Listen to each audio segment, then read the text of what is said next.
Alright guys, I am back and I know what you're thinking. Why am I releasing this on late Wednesday or early Thursday, depending on what time this actually gets loaded up to YouTube? Well, yesterday was May the 4th, and May the 4th be with you, and don't forget about the Revenge of the 5th.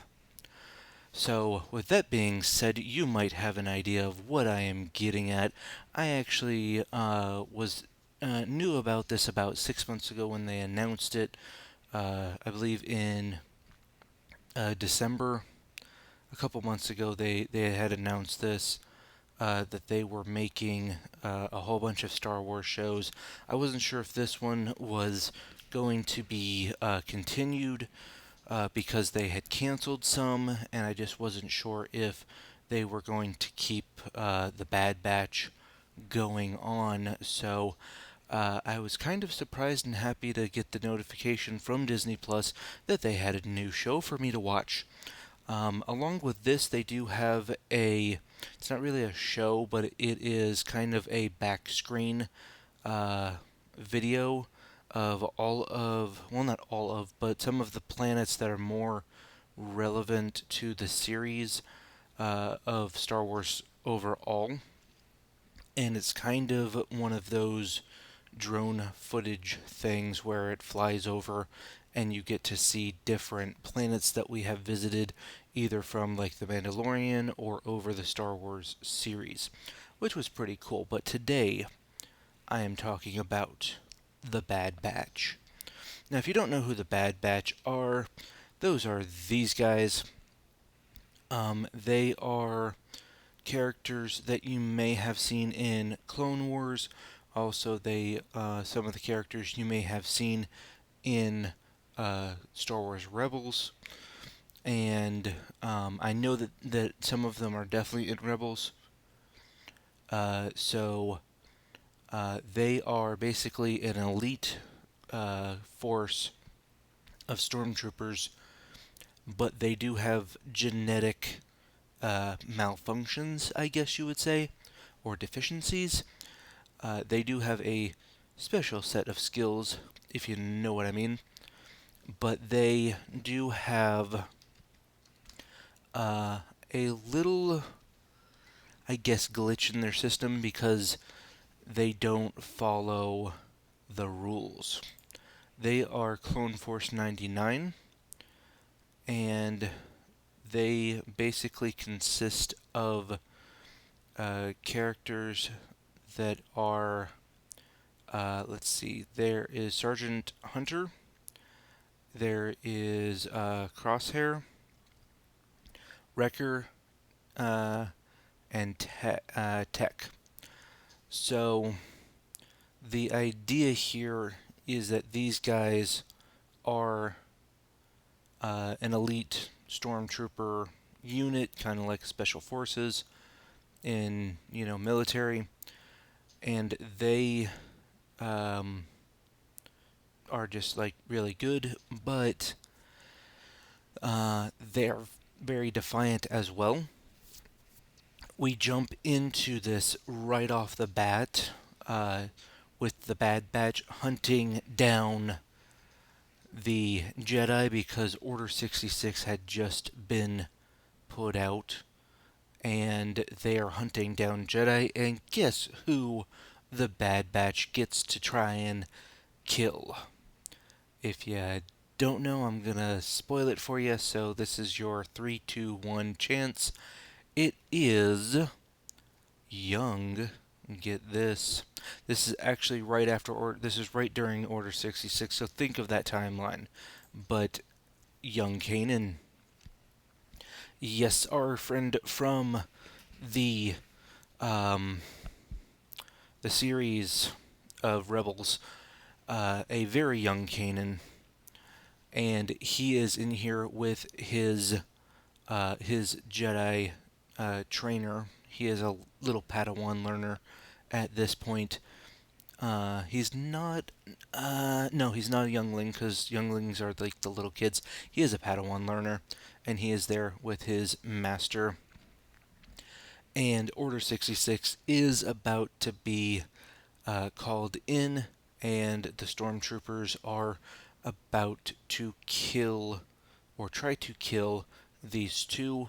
As you know, if you follow the series, that Kanan gets away and survives, but his master basically sacrifices herself for him to move on and train the next, uh, basically, I think one or two Jedi in Rebels. He goes into hiding. There is one rebel who doesn't have a defect, and he is going after Kanan personally. The Bad Batch, the rest of the team of the Bad Batch, doesn't really want to go after Kanan because he's a Jedi. Why are we attacking people that were, just minutes ago, literally, our friends? And the thing about the Bad Batch is they aren't brainwashed to. They don't have the inhibitor chips that you see in, I believe, Rebels, and in the end of, I believe, Clone Wars. They talk about and show you the inhibitor chips that basically make them trigger and do this. The Bad Batch has defective chips, so they don't go after the the Jedi. They do chase after Kanan because they get a call saying, "Oh, hey, we have a Jedi running around, killing us," and they're a little confused because it's like, "Well, why are the Jedi trying to kill us?" We find out that it's Kanan, and he's not really trying to kill the stormtroopers; he's trying to protect himself. This episode is about 50 minutes long, give or take, with the what I would consider a very short credits list at the end because um, the last two series that they put out were pretty notorious for having long credit sequences at the end. And so, for being a 50-minute show, you get pretty much every second of that, besides like the 3 minutes of credits at the end of just pure Star Wars, Clone War, um, Rebel type stuff. So, if you're into that, you're going to really enjoy this because there's a lot of like in between stuff. So basically, we're starting off right after Clone Wars and before Rebels, and this is setting us up here, and that is pretty cool because it's kind of like, well, I didn't ask for it, but I don't mind it. At least for me. Um, the next person that I believe, it might not be the next person in chronological order, but just someone who I wanted to talk about, is we have the Grand Moff Tarkin. If you guys remember, if you've, of course, if you're watching this, you've probably seen the original Star Wars. This character is brought back. Of course, the man who played the original character passed away. Um, they have another person voicing him, which I think the person who is voicing them does do justice to the character, and I'm glad to see that the character is at least back in animated form. I didn't really have one way or another with um, the let's call it CGI that they used for some of the reboots with his face on it, but that's neither here nor there. It's a good character. He is, of course, one of the more main bad guys in this episode, at least. And the storyline is basically they are just trying to figure out why all these other stormtroopers are killing off all of the Jedi. Um, being that just that other day they were working with them. He puts them in kind of a training booth, and because he has suspicions that their chips aren't working, and then they go into this training mode. thinking, oh, well, these robots are, just using friendly fire like zap, tasers basically. And then he sets them to kill mode, to basically kill them or see how they do in actual hand-to-hand combat when their weapons don't work. I thought that was a very fun scene. We do get another call back, and this is a little bit bigger because with Kanan you really didn't get like a whole lot of depth. It was basically Order 66. His master got killed, and he's running around, and that's basically all you see of Kanan as of right now. Of course, this is just the first episode of the series, so he may pop back up again. We do not know. Um, so the next person is Sulguerrero.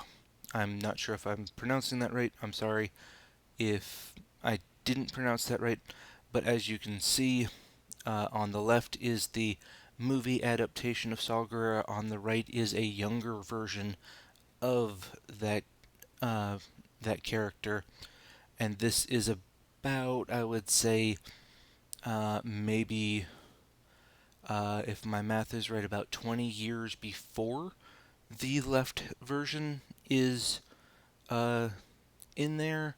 So he hasn't technically gone crazy yet because he hasn't been doing battle after battle for years. They do bring him back for a couple of scenes. The Bad Batch gets sent down there to basically kill him and a bunch of the Rebel Alliance, which are the good guys. And so they decide, well, why are we killing regular humans? These aren't bad guys. They're not doing anything worth being killed. They're not really armed, most of them. They're not, combative. So they question Saw, and he says, "Well, we're here because you guys started attacking us." So we kind of learn a little bit of like what is going on after Order 66 and what happens with the clones, with the Rebel Alliance, and all of that. And I'm hoping, this is not confirmed and it's not in this episode, but I hope that they show. They have kind of mentioned it, and they're going to explain why we have like regular human stormtroopers instead of clone troopers.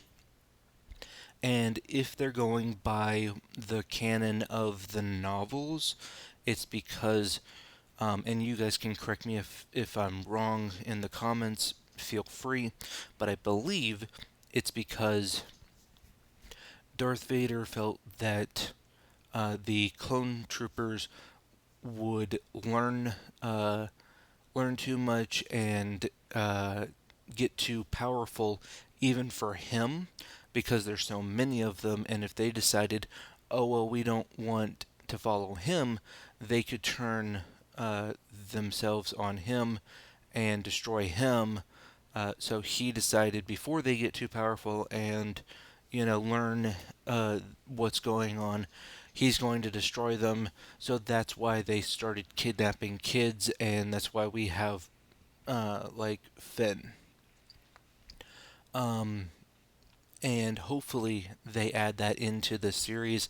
If they don't, I'm not going to be hugely upset, but it's just something that I hope that they touch on about Darth Vader. I do want to see Darth Vader in this series because that would be really cool, especially if he's just like hands down destroying the old stormtroopers or the clone troopers, as you will.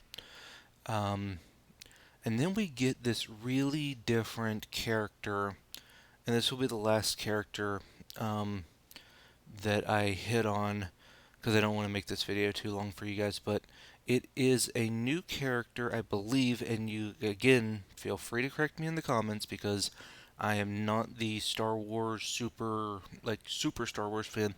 I'm not a novice, but I don't know every character and what they do and who they were. But we do have this what I believe to be a new character, and she is Omega.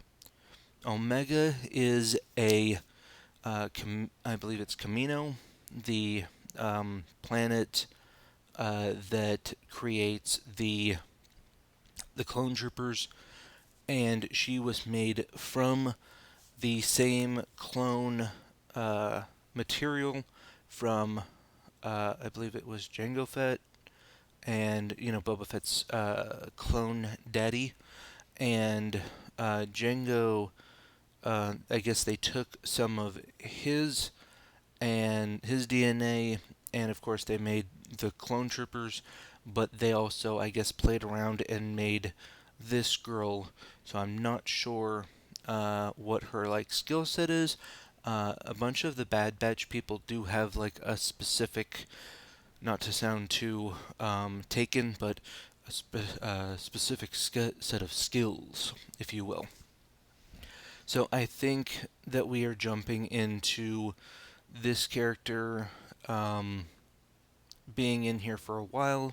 We do know at the end that she does escape with most of the Bad Batch, um, besides one, but I will let you guys watch that, and I won't really super spoil it for you, but because it's a kind of a big scene, but it's not like a huge, I guess it's not, I would say it's not like huge for me to spoil it one way or another, but it was kind of a fun scene, so I'll let you guys watch that and not spoil it for you. Maybe another time when we get to the next episode, I will. But this character is an interesting character, to say the least. The first female clone to be from Jango Fett's DNA that I know of. And if you know about this character more than I do, if she was in the series beforehand and I just missed the connection there, let me know down in the comments. With that being said, I enjoyed this episode at least. Nothing wrong with it. It kept up with both the spirit of the Clone Wars, and I felt the spirit of the Rebels series as well. And it's kind of fun just to have that little bit of filler. So, as of right now, I give it a pretty good review. I will continue to watch them, and since we have something to watch, I will put out more of these as they come out for us between now and Black Widow and Loki, which I believe are coming out next month. But with that being said, guys, I will take up no more of your time. Thank you for watching. If you liked this episode, go ahead and hit that like button. If you want to see more, there is a list of other episodes that I have done in this series and a new one that I am doing, which is That Won't Fly, where I take movies and basically point out all of the things that the cancel culture nowadays would not like. And I've done, of course, as you know, we just finished Falcon and Winter Soldier. I've also done WandaVision. So if you guys want to go and see those, go ahead and click back into the channel and you can watch all of those. Again, if you like this episode, go ahead and hit the like button. And if you don't like it, it might hurt my feelings a little bit, but hit the thumbs down button. You can hit the subscribe button if you want to be notified for more episodes, and I thank you guys for showing up and watching. And with that, may the 4th be with you. Watch out for the Revenge of the Sith, and I will see you later. Peace.